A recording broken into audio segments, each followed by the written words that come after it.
Okay, so we are in week 2 of the book of Exodus, the journey. That's what I'm calling this series, like the journey. You know, in Genesis, it was in the beginning, and we saw God's heart for us to walk in the light, to walk together, to overcome adversity, to answer the call that we all have on our life, to recognize it's a call to lay down our life. There's a sacrifice that's involved. But in the journey, we see in the book of Exodus how the brokenness of sin invaded a world, and God's people who were in slavery for 430 years in Egypt, God calls one man, Moses, who sees how bad the oppression of the Israelites are. Even though he was raised in Pharaoh's own home, he himself was a Hebrew. And he came to the revelation that he was a slave. He saw the oppression. He saw the abuse. He tried to take things into his own hands. And he ended up 40 years in the wilderness running from Pharaoh and those who wanted to kill him because he had killed an Egyptian taskmaster who was abusing and beating a fellow Hebrew. And his sense of justice rose up and he acted in his own strength instead of waiting on God's timing. Well, God's timing for him showed up 40 years later when in the desert, he's tending sheep. He's no longer, even in his own mind, a prince of Egypt. He's just a shepherd with a wife and family, and God shows up. And it's Exodus chapter 3 in the burning bush, and God calls him by name. That's a reminder for all of us that God calls us by name. And he calls out to us right where we are, even though we may think that we have no future with him. Maybe we've messed things up so bad, kind of like Moses thought, and yet God speaks to us and he calls our name. And then with Moses, in chapter 3, he calls out to him and he says, I've seen the oppression of my people in Egypt. I've heard their cries of distress. I'm aware of their suffering. And God says, I've come down to rescue them. And then he says this seemingly contradictory statement, now go, for I am sending you to Pharaoh. Because God is always the one who rescues. But he uses us to go. And then he says, you must lead my people out of Israel, because we are called to be leaders that lead people to the place of freedom. But God is the one who rescues. We are not the ones who rescue. It is him. We just have the privilege to answer the call. And this is all last week's message, to answer the call in our lives and lead people to the place of freedom. So this is where we left off last week, where Moses clearly heard God call his name, tell him, I've seen the oppression, I've heard the cries, I'm aware of the suffering, I am rescuing, and now I'm sending you, Moses, you lead my people. And you would think that Moses probably just went, finally, 40 years, you get it, God. Because isn't this what he wanted 40 years before? Didn't he want to see justice? Didn't he want to see the people who were in oppression and slavery freed? That's why he acted on his own accord. But God's timing is always right. And it's almost never our timing. And so God shows up and speaks to him and says, I'm sending you to lead my people out of slavery, out from Egypt. You would think that Moses would be absolutely, yes, 100%. What took you so long, God? Here is the next verse. In verse 10, God says, I'll repeat it. Now go, for I'm sending you to Pharaoh. You must lead my people Israel out of Egypt. The next verse. But Moses protested to God. He says this, who am I to appear before Pharaoh? Who am I to lead the people of Israel out of Egypt? So the title of this message is Overcoming Insecurity. Because here's the reality. Lots of Christians, lots of people know that God's called them and that they're gifted and maybe they're created for something great to lead people to a place of freedom. Maybe God's created you and gifted you. I'm not going to say maybe. He has to bring people to the place of freedom. You see, my role as a pastor is simply this, to encourage you to embrace the gifting and calling that's on your life so that you can step into the place of freedom by leading other people to that place. I hope that makes sense. But so many times Christians feel like, I can't do it. There's no way I can do that. Like, who am I to do that? You're the pastor. They're the worship leader. Oh, that's the youth pastor. I can't. Oh, what can I do? Let me just say that even the greatest prophet in all of the Bible, Judaism proclaims Moses is the greatest of all prophets. When God spoke to him and said, go lead my people, his immediate response was, who am I? Who am I to appear before Pharaoh? Who am I to lead the people of Israel out of Egypt? How do we overcome insecurity? Because Moses was rife with it. The greatest prophet of all, when God says, go, Moses says, no, who am I? I can't do that. And look at God's response. Because this is how we overcome the insecurity that keeps us from stepping into the place of calling in our life. We have to overcome that insecurity. And look what God says when he says, who am I? Who am I to go before Pharaoh? Who am I to lead the people of Israel out of Egypt? God answered, I will be with you. That's his answer. He says, I'll be with you. We need to know this. God is with us. Isaiah 41:10 is one of my life verses. It says, fear not, for I am with you, says the Lord. Moses, who am I to talk to Pharaoh? Like, he wanted to kill me. Like, who am I? I can't lead the people of Israel out of Egypt. Have you lost your mind, God? And God's response is, I will be with you. Then he says this, he says, and this is your sign that I am the one who has sent you. I would be like, wow, thanks. That's great, God. Whew, awesome. I get a sign so that I know that this is for real. He says, this is your sign. When you have brought the people out of Egypt, you will worship God at this very mountain. I'm like, that's not a sign. I want a sign that tells me I should go, and you're just telling me that you're with me? Wait a minute, I don't get the sign until I do what you've asked. And let me just remind you that when we know that God's with us, it still requires our faith to step out into the unknown. We are called. That was last week's message. This is like part 2. Like it's understanding God's call. But now we have to recognize that we're called to overcome our own insecurities. This was the first insecurity. I'm not sure I'm the right person for the job. Let me just answer that for you. Yes, you are. God's called you. He's created you. You are called to stand before the enemy and say no. And you are called to lead people who are in bondage, who are fearful, who are abused, who are hurt, who are lost. You are called to lead them to the place of freedom and the place of promise. And God says that he'll be with you. That was Moses' protest. But it wasn't his only protest. There were 5 protests. There were 5 times that Moses was like, I can't do it. But with each of them, we see an aspect of humanity and an aspect of God. So we see in verse, I wrote over it, so it's hard to see, verse 13. So God says, I'll be with you. This is your sign. When you brought the people out of Egypt, you'll worship God at this very mountain. And then verse 13. But Moses protested. In other words, he's saying again, he says, if I go to the people and tell them, the God of your ancestors has sent me, they'll ask me, what's his name? Then what I should tell them. So here's the second protest. Lord, if I go, like if I go, like maybe I'll go, but like if I go, by the way, who are you? And this is a protest that many, many, many people have. Like, I want to go, maybe I'll go, I think I'll go, but wait a minute, God, I don't think I know you well enough.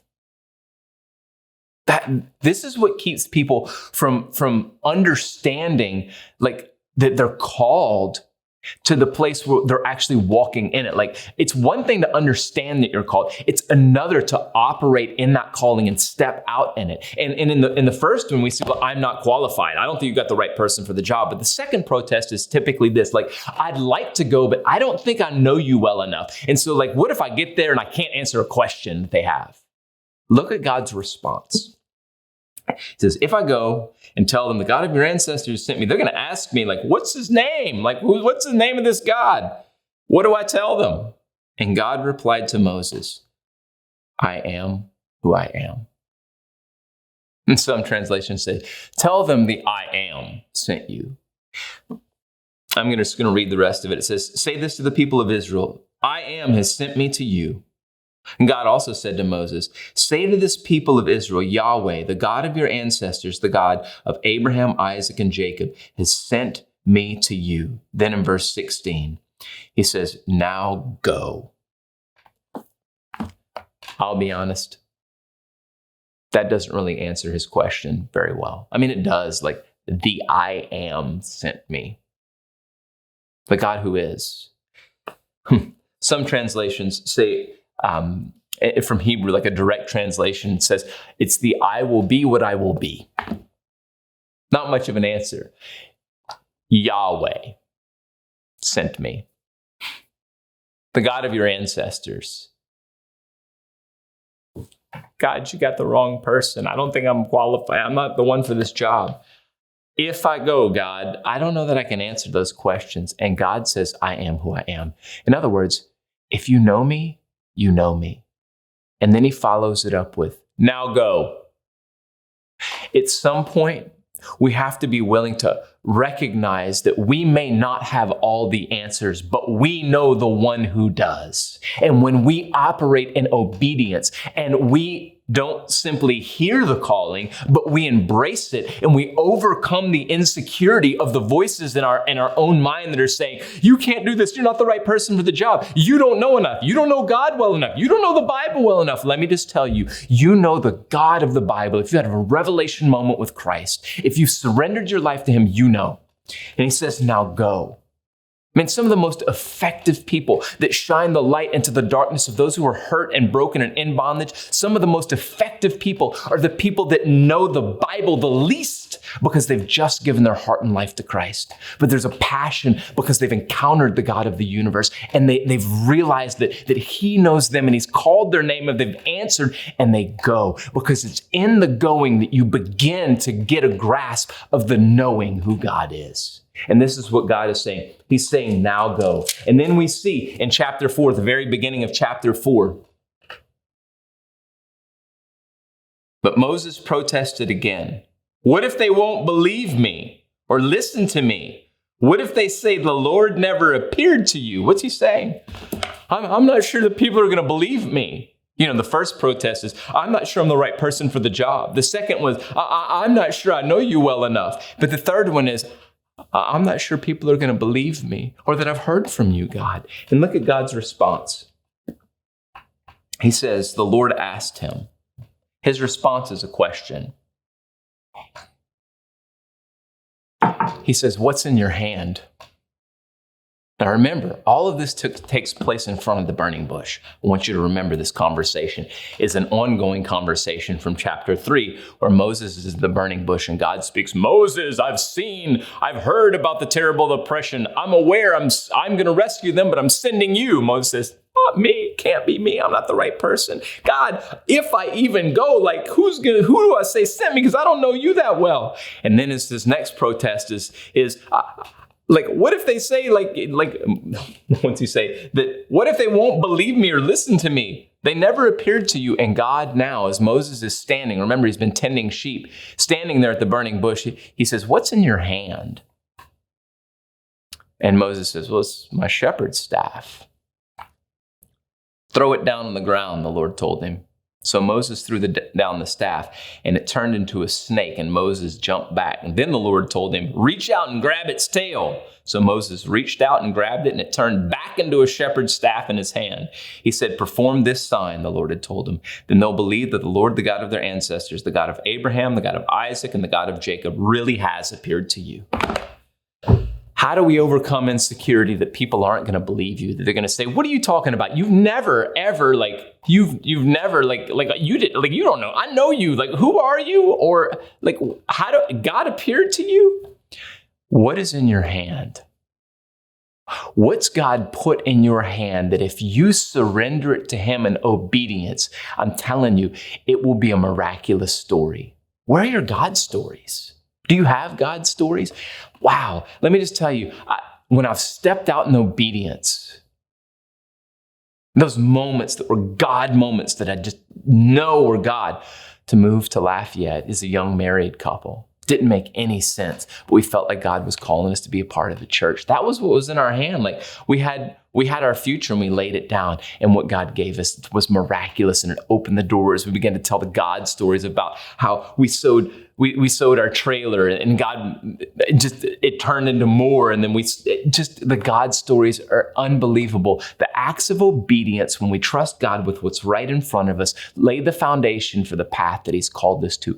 And it becomes the story that we get to tell people who are in bondage. They go, that's only God. Man, I forget I have to remind myself of the God stories in my life where God showed up. Where we were told by a physician told my wife, you should never have kids again because if you do, you could die. And then we believed God. God spoke to us. I mean, we knew that He was speaking, and we had lots of kids after that. That's a place of freedom. That's a place of like people and that begins to build faith in people. So faith comes from hearing, Romans 10:17, and hearing by the word of God. Moses says, what if they won't believe me? And God says, what's in your hand? Throw it down and watch me use it. What are you holding on to that you need to surrender to the Lord? What is it? What's in your hand that you need to trust God with? No surprise. For 40 years, Moses had been a shepherd, and God says, that staff that you use every day, lay that thing down. And when you turn it over to me, I'll use it to be the very thing that changes your identity, that people no longer see you as simply a shepherd, but they now see you as a mouthpiece for me and a deliverer that's going to lead them to the place that I've promised them. This is your ministry. This is what we're called to overcome those insecurities that say, oh, I can't do it. I don't know enough. Oh, God, I don't know you enough. I don't know the Bible enough. Are people going to believe me? What if they ask all these questions? I don't know. And God is saying to you, I'm with you. He's saying to you, I'm enough. Just trust me and go. Take what's in your hand and lay it down. What's in your hand that you need to lay down, that you need to surrender to the Lord. And so God tells him that, and I'm painting with a big brush here, so you have to read the story. He says in verse 10, Moses pleaded with the Lord again, "Oh Lord, I'm not very good with words." God had told him, "You're going to do these miraculous signs. People are going to believe." And then he says, "God, I'm not good with words." What's he saying? He says, "God, I'm not qualified. I'm not skilled enough. I can't do it. You want me to go stand before Pharaoh and speak to him and tell him to let my people go. Like, I'm not good with words." And look at God's response, where he says, "I'm not good with words. I never have been. And I'm not now. Even though you've spoken to me, I get tongue-tied. My words get tangled. I'm not skilled. I'm not qualified. I'm not good enough. I can't do that." This is his insecurity speaking. God has spoken to him and say, "Go. I'm going to rescue my people, but you're going to be the one that leads them out. I can't do it. No, God, I just don't have the skills. Like, I get tongue-tied. I can't speak." And God's response is this: who makes a person's mouth? What God calls you to, he qualifies you for. Don't let your supposed lack of skill be the thing that keeps you in the place of disobedience. Step out. Who makes a person's mouth? Who decides whether people speak or don't speak, hear or don't hear, see or don't see? Is it not I, the Lord? Now go. I will be with you as you speak. And in that thing that you're scared to step out in, when you step out into it, God will be with you. And he says, "And I'll instruct you what to say." And then the last time that Moses protests against God's call on his life, Moses again pleaded, "Lord, please send anybody else." Send anybody else, God. Just send somebody else. Look, I'm unqualified. I'm unskilled. Like, what if people ask who you are? Like, I don't know you well enough. Like, what if they say, God didn't appear to you? Like, what do I do? God answers all of his questions that he has. Like, what do I do about this? All of his insecurities, God speaks to them.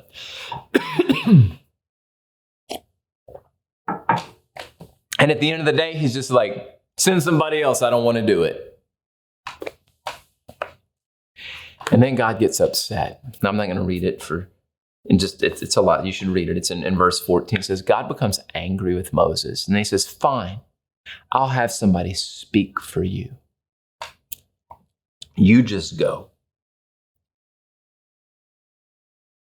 So Moses went back home to Jethro, his father-in-law. Please let me return to my relatives in Egypt, Moses said. I don't even know if they're still alive. I wonder why listen to me, God called him and told him to go, but he still submits to his authority and his father-in-law. But I have a feeling he was probably hoping his father-in-law would say, don't do it. Well, if God calls you, it's going to pass the test of authority. He says, I don't even know if they're still alive, if it's godly authority. And this man was the priest of Midian. Go in peace, Jethro replied. And this is the key verse, and this is what I want to end on. Before Moses left Midian, the Lord said to him, return to Egypt, for all those who wanted to kill you have died.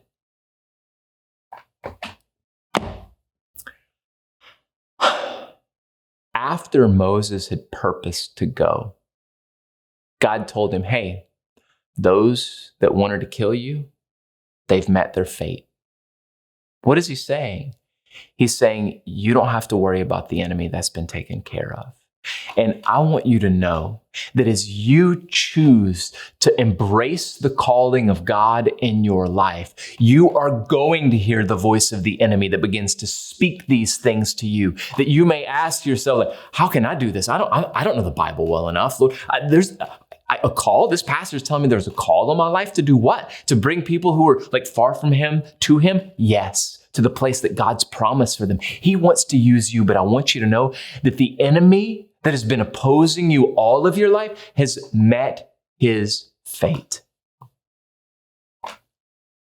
So Moses took his wife and his sons, put them on a donkey, and headed back to the land of Egypt. And in his hand, he carried the staff of God. God will make a way for you. You have to be willing to let his voice be the voice that is loudest in your life. His voice, the voice that you listen to. Don't listen to the voice of insecurity that tells you that you're not good enough, that somebody else needs to do that thing, that God gave you this idea, this dream, this calling. You feel a tug for it, but you're not good enough. That's a lie. You are. God will use you to bring people to the place of life. Let the voice of God be loud in your life. And listen to it and obey it. And God will use you. And maybe right now, you're hearing the voice of God speaking to you that you're worthy, that he knows you, and that his hand is on your life. And he's calling you first to him. Yes, he has a call for you to reach others, but you have to first hear from him. And maybe you're hearing his voice whisper to you right now, turn to me. Turn to me. To turn to him means that you're willing to turn from everything else, good and bad. All of your success, and say, Lord, I put everything that I've been holding on to, I lay it down. It's yours. All of those good things that you lay down, all of those sinful, terrible things, and you say, God, I turn from them. Maybe you need to do that right now. Here's how you do it. You pray a simple prayer. You just simply say, Lord, I turn from my way. I turn from my successes and my sins. I turn from them and turn to you. Jesus, I believe you died on the cross for my sins, that you paid the price for my sin. I surrender my life to you today. In your name I pray. Amen. Listen, if you prayed that prayer, let us know. I want to see you connect with God. And I'm glad you are, but I want to see you connect with godly people as well. Let us connect with you, connect resources, relationships so that you can grow, so that we can see this world transform. The darkness and brokenness, people get to walk in the light of God through the middle of everything that's kind of crazy around us. So glad you've been with us. Look forward to hearing from you and seeing you soon. God bless. Bye.